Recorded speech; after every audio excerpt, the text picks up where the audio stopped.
Hello বন্ধুরা, আজকে আপনাদের দেখাতে চলেছি জলপাইগুড়ির ভীষণ পুরনো মন্দির জল্পেশ মন্দির, মহাদেবের মন্দির। প্রথমেই ঢুকতেই দেখুন নন্দী মহারাজের দেখা হয়ে গেল।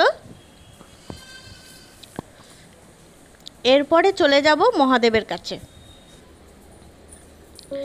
এই যে মন্দিরটা অনেকটা নিচে, এই দেখতেই পাচ্ছেন আমি নিচের দিকে যাচ্ছি, অনেকটা নিচে।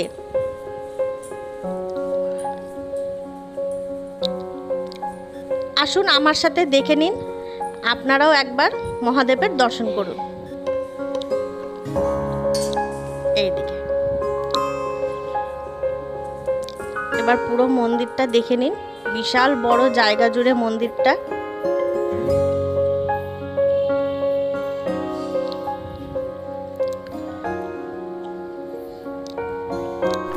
এটি হচ্ছে বাইরের দৃশ্যটা, ভীষণ শান্ত পরিবেশ, সময় কতক্ষণ কেটে যায় বোঝাই যায় না।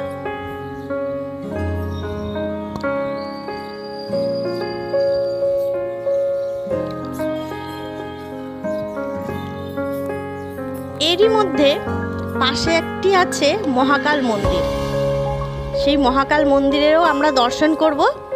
তার আগে দেখে নিন, এখানে তার পাশেই ফুল, বেলপাতা, ঘটে করে জল সবই রাখা থাকে।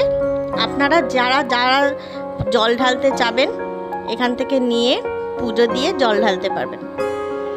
এটি হচ্ছে মহাকাল মন্দির। প্রত্যেকটা মন্দিরই এখানে একটু নিচের দিকে, দেখুন এটাও কিন্তু একটু নিচের দিকে যাচ্ছি আমি,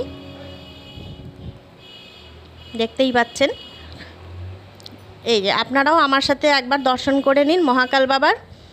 আর ভিডিওটি কেমন লাগলো সেটা অবশ্যই কমেন্ট করে জানাবেন।